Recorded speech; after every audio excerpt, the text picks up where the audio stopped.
20 फरवरी 2024 को गाज़ियाबाद के इंदिरापुरम निवासी राकेश हर रोज़ की तरह सुबह नाश्ता करने के बाद अपने ऑफिस के लिए निकलते हैं।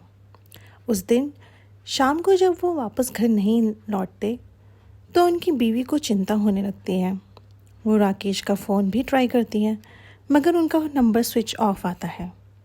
इसके बाद राकेश की वाइफ को थोड़ी टेंशन होने लगती है, क्योंकि राकेश बहुत बड़े बिजनेसमैन थे और उनका फ़ोन कभी स्विच ऑफ हो ही नहीं सकता, क्योंकि आए दिन उनके फ़ोन पे बिज़नेस से रिलेटेड कॉल्स आती रहती थी। पर उनकी वाइफ सोचती है कि शायद कुछ प्रॉब्लम हो गई हो या फिर फ़ोन की बैटरी ख़त्म हो गई हो, शायद इसलिए फ़ोन स्विच ऑफ आ रहा है। फिर वो 2 घंटे के बाद फिर से फ़ोन ट्राई करती है, इस बार भी स्विच ऑफ आता है। अब राकेश की वाइफ का शक यकीन में बदल जाता है कि कुछ तो गड़बड़ है, क्योंकि आज तक ऐसा कभी नहीं हुआ कि राकेश का फ़ोन इतनी देर तक स्विच ऑफ आए। फिर उन्होंने अपने बच्चों को ये बात बताई। बच्चों ने बोला कि मम्मी, एक बार राज उपाध्याय अंकल से बात करते हैं, शायद उनको कुछ पता हो।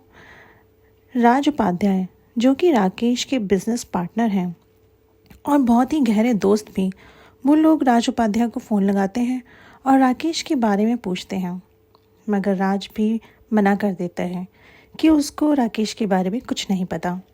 अब परिवार अलग परेशान और राज अलग परेशान। राकेश के लौटने का वेट करते करते पूरी रात गुजर जाती है। राकेश की फैमिली ने सारी रिश्तेदारियों में सारे बिजनेस पार्टनर से पूछताछ की, मगर हर जगह से केवल ना का जवाब मिला। अब तो राकेश की बीवी का मन बैठा जा रहा था। वो लोग पुलिस स्टेशन जाते हैं और पुलिस में अपनी कंप्लेंट दर्ज कराते हैं। पुलिस वालों का भी माथा ठनकता है और सोचते हैं कि राकेश आखिर है कहाँ। फिर पुलिस वाले कहते हैं कि ठीक है, आप लोग घर जाओ और हम राकेश को ढूंढते हैं। फिर ये दिन भी गुजर जाता है, राकेश की कोई खबर नहीं आती। फिर अगले दिन राकेश की बीवी के नंबर पर एक कॉल आता है। वो फ़ोन उठाती है और सामने से आवाज़ आती है, राकेश को ढूंढ रहे हो?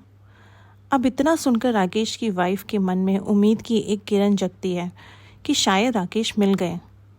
वो खुश होकर बोली कि हाँ भैया, हम उनको परसों से ढूंढ रहे हैं। वो आपको कहीं मिले हैं क्या? आप कहाँ से बोल रहे हो और राकेश कहाँ है? मेरी उनसे एक बार बात करवा दो ना प्लीज़। तभी वो आदमी बोलता है कि राकेश को हमने किडनैप कर लिया है और तुम ये बात पुलिस को मत बताना, वरना तुम्हें राकेश नहीं मिलेगा, उसकी लाश मिलेगी। पैसे कब चाहिए, कितने चाहिए और कहाँ चाहिए, ये मैं तुम्हें अगले फ़ोन कॉल में बताऊंगा। और इतना कहकर वो आदमी फ़ोन कट कर देता है। इतना सुनकर राकेश की फैमिली एकदम सुन रह जाती है।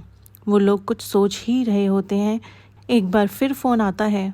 फ़ोन पर एक और आदमी होता है, पर इस बार आवाज़ दूसरी, और वो आदमी भी सेम वही बात बोलता है जो पहले आदमी ने बोली थी, और ऐसा कहकर फ़ोन कट कर देता है। फैमिली को टेंशन हो जाती है कि एक किडनैपिंग को लेकर 2-2 कॉल क्यों आ रही हैं।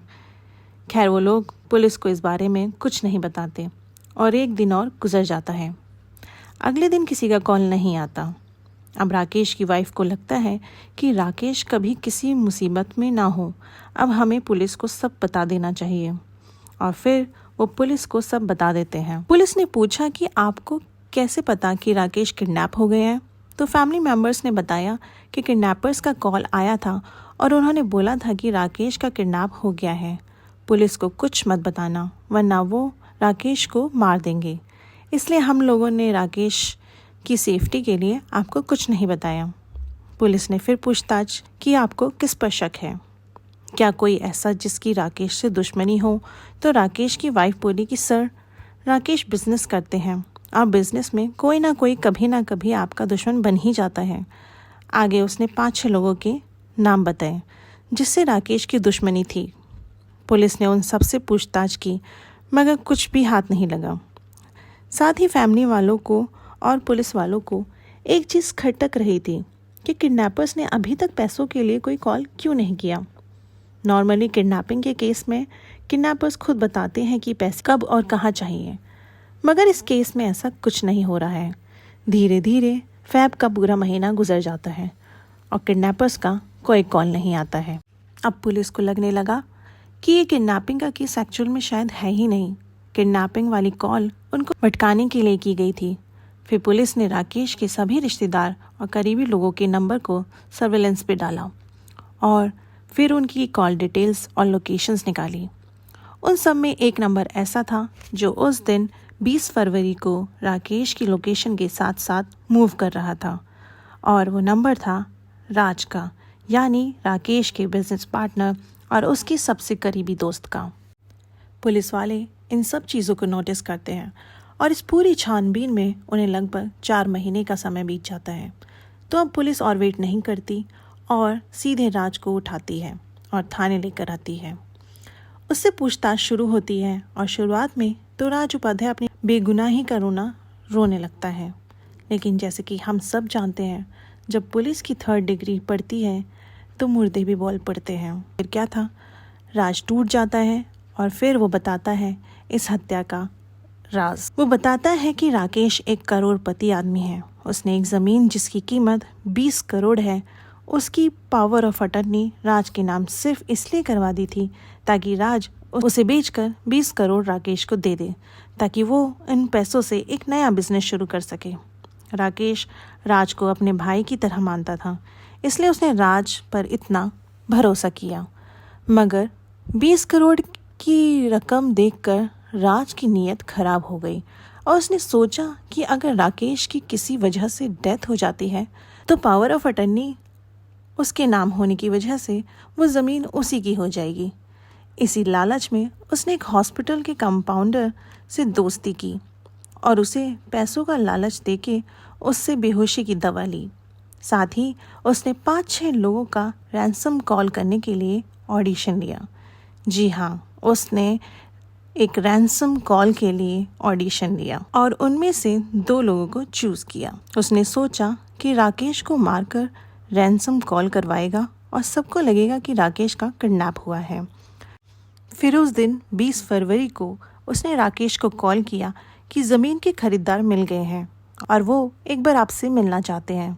ऐसा बोलकर वो उसे एक जगह बुलाता है और बेहोशी की दवा यूज़ करके उसे बेहोश कर देता है और उसको मार देता है। फिर उन 2 लोगों से वो रैंसम कॉल करवाता है और वो उन्हें कुछ पैसे देकर भगा देता है। कॉल करने के लिए जो सिम कार्ड्स यूज़ किए गए थे वो फर्जी आईडीज़ पे लिए गए थे। काम होने के बाद वो उन्हें भी तोड़कर फेंक देता है। सब कुछ एकदम प्लानिंग के हिसाब से किया गया था और उसे यही लग रहा था कि राकेश की मौत को 4 महीने बीत गए हैं तो वो अब नहीं पकड़ा जाएगा। मगर उसकी किस्मत में कुछ और ही लिखा था। पुलिस ने उसके सारे मंसूबों पर पानी फेर दिया था। इस घटना से हम सबको एक बहुत ज़रूरी सबक मिलता है कि किसी पर भी इतना भरोसा करना सही नहीं जितना राकेश ने किया, और पैसा सबकी नीयत खराब कर देता है। काश उसने ये भरोसा नहीं किया होता तो आज राकेश हम सबके बीच में होता।